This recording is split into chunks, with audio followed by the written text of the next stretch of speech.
Oke ya, baik kita lanjutkan ya. Tadi kita sudah bahas terkait pola eliminasi. Sekarang kita lanjut kepada pola selanjutnya. Oke. Nah, yang keempat yaitu adalah pola aktivitas latihan. Kita harus tahu juga bagaimana aktivitas latihan atau bagaimana aktivitas sehari-hari dari pasien. Di pola aktivitas latihan ini yang kita lakukan pengkajian adalah terkait dengan kemampuan perawatan dirinya. Jadi kita harus bisa menilai berapa kemampuan perawatan diri pasien kita. Apakah 0, 1, 2, 3, atau 4. 0 itu apa? Artinya mandiri. Ada pasien yang dia walaupun dirawat, tapi dia bisa melakukan seluruh aktivitasnya itu secara mandiri. Misalnya dia bisa ke kamar mandi sendiri, dia bisa makan sendiri, dia bisa bergerak sendiri tanpa bantuan oleh orang lain gitu ya. Itu berarti kemampuan perawatan dirinya dia termasuk golongan mandiri atau skornya 0. Atau ada dia yang dibantu sebagian. Bantu sebagian itu misalnya untuk dia ke kamar mandi itu dia perlu bantuan, tapi untuk makan, untuk dia berpindah di tempat tidur, dia dari duduk ke bangun, nah itu tidak perlu bantuan. Nah itu mungkin dia dibantu hanya sebagian. Kemudian ada perlu bantuan orang lain. Perlu bantuan orang lain ini yang seperti tadi kalau perlu bantuan sebagian itu dia hanya misalnya membantu dia untuk ke kamar mandi dipegang saja terus dia bisa sendiri lagi. Atau dari dia tidur ke bangun itu perlu bantuan tetapi setelah itu dia bisa beraktivitas sendiri. Kalau perlu bantuan orang lain ini memang dia orang ini agak tergantung dengan orang tersebut tetapi itu hanya untuk aktivitas-aktivitas tertentu saja. Kemudian ada yang nilai skornya itu 3, di mana kalau nilai skor 3 ini dia perlu bantuan orang lain, tetapi dia ada alat gitu. Misalnya ada alat ini, misalnya dia terpasang kateter. Ya, pasiennya tuh ada alat-alat yang terpasang di tubuhnya seperti kateter, seperti selang infus gitu. Nah, itu biasanya perawatan dirinya itu perlu bantuan orang lain dan alat. Kemudian misalnya makan nih, makan pakai sonde dari hidung. Nah, itu sudah pasti itu bukan mandiri, ada alat yang membantu dia bisa mandiri. Dia pasang kateter, berarti dia tidak mandiri untuk buang air kecil, dia ada alat yang membantu dia untuk buang air kecil. Kalau 4 itu sama sekali dia sangat tergantung atau dia tidak mampu. Biasanya yang keempat ini adalah pada pasien-pasien yang di ruangan intensive care atau di ruangan-ruangan ICU. Oke, jika sampai di sini ada yang mau ditanyakan, silahkan di chat ya. Kalau ada yang mau ditanya, kalau ada yang teringat di saat saya menjelaskan, silahkan buat di kolom chat, nanti akan kita jawab di akhir penjelasan. Oke, sekarang kita masuk setelah dari pola aktivitas, kita juga akan membahas tentang pola istirahat dan tidur dari pasien. Nah, pola istirahat dan tidur. Kenapa kita perlu mengkaji pola istirahat tidur? Karena ini termasuk dari pola kesehatan menurut Gordon bahwa istirahat tidur itu juga kebutuhan dasar gitu ya. Artinya seseorang yang dia sakit, seseorang yang kebutuhan istirahatnya tidak terpenuhi, kebutuhan tidurnya terpenuhi, otomatis pasti kebutuhan untuk dia sehari-hari itu akan bermasalah seperti itu. Apalagi kalau dia sudah sakit, pasti istirahatnya terganggu. Mungkin karena nyerinya di malam hari, karena misalnya pasien dengan misalnya MCI ya, atau penyakit jantung miokard infark, atau penyakit jantung koroner, malam-malam misalnya terasa nyeri, sehingga dia tidak bisa tidur. Nah, atau pada pasien-pasien dengan kanker, dia merasa nyeri di organ-organ yang terdapat sel-sel kankernya sehingga dia tidak bisa tidur. Nah, ini perlu dikaji. Waktu tidur pasien jam berapa? Jumlah artinya ini jumlah dia tidur itu berapa lama? Misalnya jumlahnya 8 jam, 10 jam gitu ya. Kemudian frekuensi dia tidur itu misalnya satu hari itu hanya sekali di malam saja. Atau 2 kali dia tidur, ada tidur siang, ada tidur malam. Nah, kenapa? Karena kita akan melihat nanti mengangkat masalah keperawatan juga jika pola-pola ini terganggu, setiap pola itu nanti akan menimbulkan yang namanya masalah keperawatan. Apa-apa saja masalah keperawatan yang timbul, Anda akan bahas nanti pada saat kita belajar keperawatan KDK 2 ya, keperawatan dasar 2, di mana nanti akan belajar di sana bagaimana diagnosa-diagnosa dari keperawatan. Kita perawat juga mengangkat diagnosa, tetapi diagnosa kita akan berbeda dengan dokter. Kalau dokter dia bicara tentang klinis penyakit, kalau perawat dia bicara terkait dengan kebutuhan dasar pasien. Kalau pola istirahat tidur nanti akan muncul masalah misalnya gangguan pola istirahat tidur. Dari mana Anda tahu masalah keperawatannya gangguan pola istirahat tidur? Ya dari data-data yang Anda dapatkan ke pasien.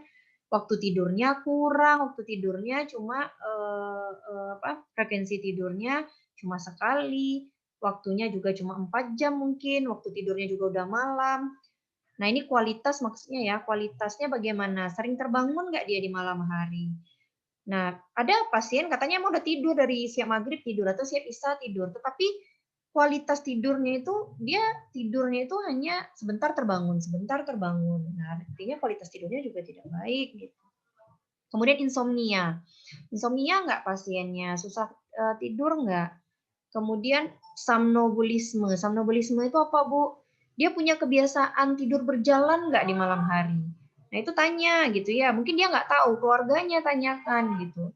Jadi kita melakukan pengkajian ini, kalau pasiennya tidak bisa kita tanyakan secara langsung, tadi sudah dikatakan kita bisa menanyakan kepada keluarga pasien. Oke ya.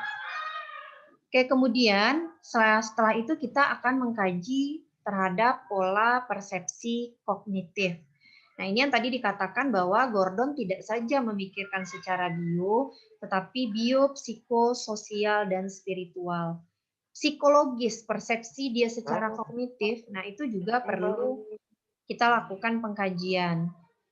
Oke, mohon maaf yang speakernya aktif, mohon dimatikan dulu ya, karena nanti masuk di rekaman kita.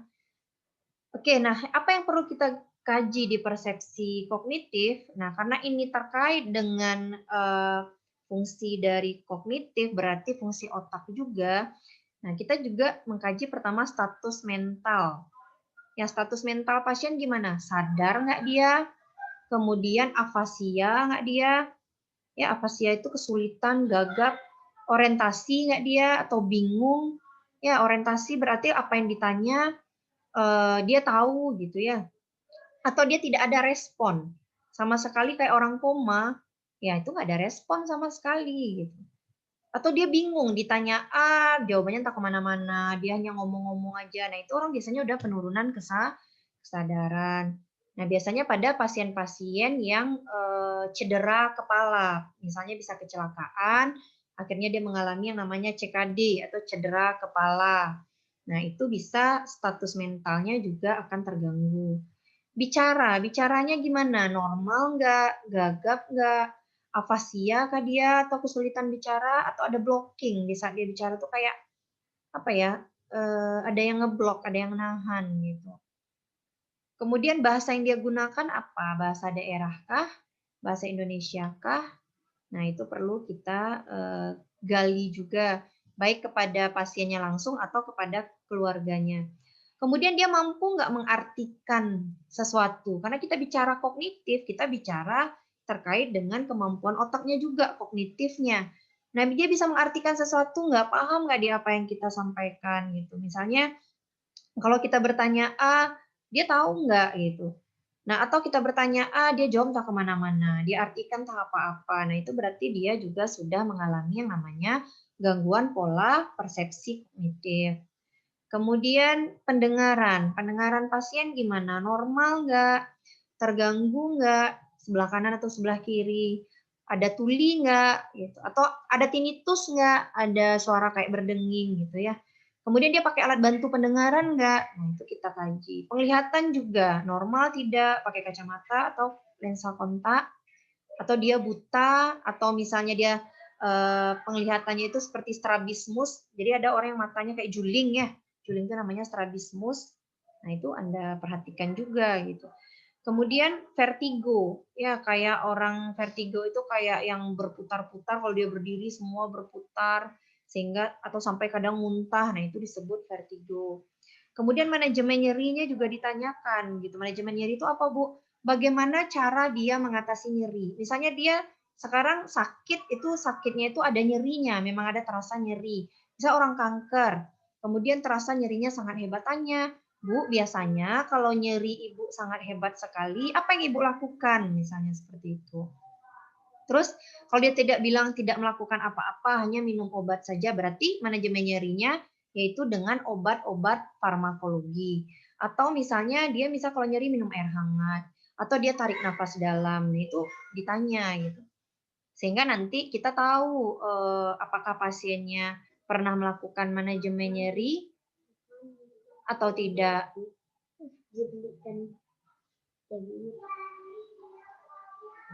Oke, kemudian kita mengkaji terkait dengan konsep dirinya. Pada pasien-pasien tertentu, konsep diri atau cara dia memandang dirinya. Ada yang disebut dengan body image, cara dia memandang dirinya. Ideal diri, cara dia menilai dirinya yang seideal dia itu seperti apa gitu. Harga diri, cara dia menghargai dirinya, kemudian peran dia bagaimana dan identitas dirinya bagaimana. Contoh misalnya kalau misalnya pasiennya harus diamputasi karena kecelakaan. Bagaimana dia memandang dirinya dengan dia sudah diamputasi tersebut? Terganggu nggak? Jadi pasti body image-nya akan terganggu. Ideal diri dia akan terganggu nggak? Dia menilai bagaimana diri dia seharusnya. Nah, seharusnya saya tuh seperti ini. Kalau dia sering nyebut misalnya, seharusnya saya nggak diamputasi, seharusnya saya seperti ini, karena saya misalnya seorang public figure, atau karena saya bekerja sebagai ini. Nah, itu ideal dirinya sudah terganggu, harga dirinya sudah terganggu, gitu. Kalau ideal diri itu bagaimana dia menilai dirinya. Kalau harga diri itu bagaimana nanti orang lain menurut dia menilai dirinya, seperti itu. Peran. Apakah peran dia dengan dia sakit ini terganggu nggak? Misalnya dia sebagai kepala keluarga. Kalau misalnya dia sakitnya misalnya sakitnya kronis, sakit parah, dia nggak bisa lagi menjalankan perannya, itu terganggu atau tidak? Kalau terganggu, apanya yang membuat dia terganggu? Atau misalnya seorang istri, seorang wanita yang dia dengan kanker payudara, payudaranya harus diangkat, nah itu pasti body image-nya terganggu, harga diri dia terganggu, peran diri dia terganggu, kemudian identitas dirinya. Identitas diri itu bagaimana dia, keberadaan dia di masyarakat itu sebagai apa gitu. Apakah dia sebagai anak? Identitas diri saya adalah sebagai dosen misalnya, atau saya sebagai seorang mahasiswa, atau saya sebagai tokoh masyarakat. Nah, itu terganggu nggak gitu. Nah, apalagi pada pasien-pasien yang mengalami gangguan jiwa, ini nanti Anda akan ketemu di keperawatan jiwa dengan konsep yang lebih lengkap lagi.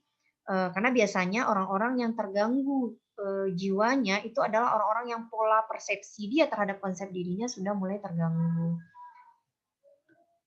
Oke. Kemudian pola peran dan hubungan.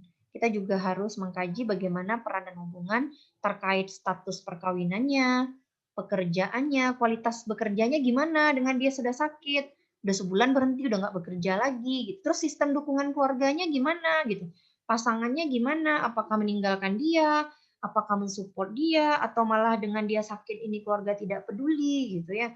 Teman-teman dia gimana, gitu. Semua dukungan keluarga selama masuk rumah sakit bagaimana gitu. Nah, sampai sejauh sedetail inilah kita menggali kepada pasien kita. Kemudian pola reproduksi seksualitas. Kalau dia seorang wanita, menstruasi terakhir dia kapan? Ya. Kemudian oke, maaf sebentar. Kemudian kalau dia misalnya seorang wanita yang misalnya dia dirawat dengan permasalahan reproduksi, ya kita harus tanya juga ada nggak dia masalah menstruasinya. Nah kemudian atau kita misalnya Anda merawat pasien-pasien dengan ibu hamil, tanya juga perawatan payudara setiap bulan ada nggak gitu.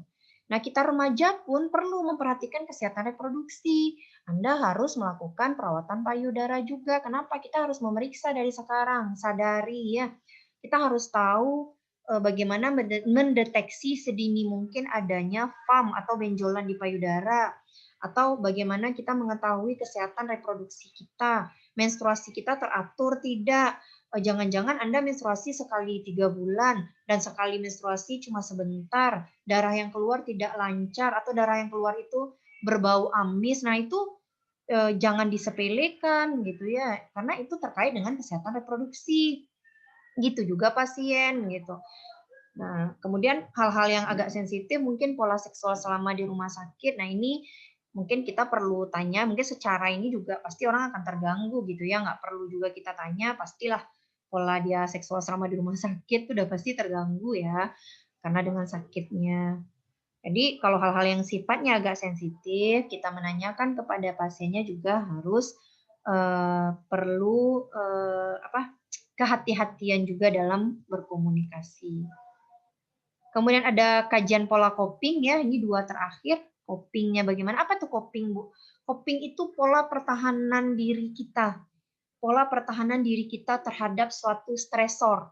Misal, kalau Anda mendapat suatu masalah, ada orang yang di saat dapat masalah dia langsung nangis-nangis. Ada orang di saat dapat masalah dia langsung menjerit-jerit. Ada orang di saat dapat musibah atau masalah dia langsung menenangkan dirinya, dia istighfar, dia lebih kooperatif, mungkin dia lebih menenangkan, mendekatkan diri secara spiritual. Itu adalah pola coping.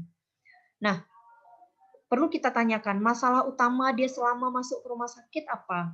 Apakah dengan dia masuk ke rumah sakit keuangannya akan terganggu? Apakah perawatan dirinya akan terganggu atau yang lainnya? Ibu, misalnya dengan ibu dirawat ini, kira-kira ada masalah nggak Bu nanti di rumah? Atau, nah itu bisa, ya saya jadinya anak saya nggak bisa makan karena saya pencari nafkah utama, misalnya seperti itu. Berarti hati-hati, ada coping di sana yang terganggu gitu, dan kita harus bisa mengarahkan, jangan sampai nanti copingnya itu menjadi yang maladaptif. Kalau maladaptifnya gimana Bu? Yang itu tadi, yang sampai ingin bunuh diri, yang sampai menjerit-jerit, yang sampai dia tidak mampu berespon secara adaptasi. Kemudian di saat seseorang kehilangan, itu keluarga juga harus kita lihat bagaimana pola copingnya. Kehilangan ini tidak hanya kehilangan misalnya keluarga yang meninggal, kehilangan anggota tubuh yang dia harus diamputasi. Perubahan yang terjadi, perubahan yang terjadi dari sebelumnya. Yang sebelumnya dia misalnya utuh, kemudian sekarang sudah ada bagian tubuh tertentu yang harus diamputasi. Kemudian takut terhadap kekerasan, pandangan terhadap masa depan, apakah dia lebih pesimis, optimis, nanti bagaimana kuliah saya, misalnya bagaimana nanti masa depan saya. Nah, itu dilihat respon dia gimana, coping si pasien gimana nih kira-kira. Ataukah dia misal pasiennya di saat dia tahu misalnya dia terdiagnosa kanker, dia menjerit-jerit, dia histeris, dia kayak ngamuk-ngamuk. Nah, itu kan coping dia juga ternyata tidak bagus. Nah, sampai sejauh ini kita perawat harus menggali. Terakhir adalah pola nilai dan kepercayaan. Karena dengan kita tahu nilai dan kepercayaan yang dia anut, kita akan lebih memahami pasien kita gitu.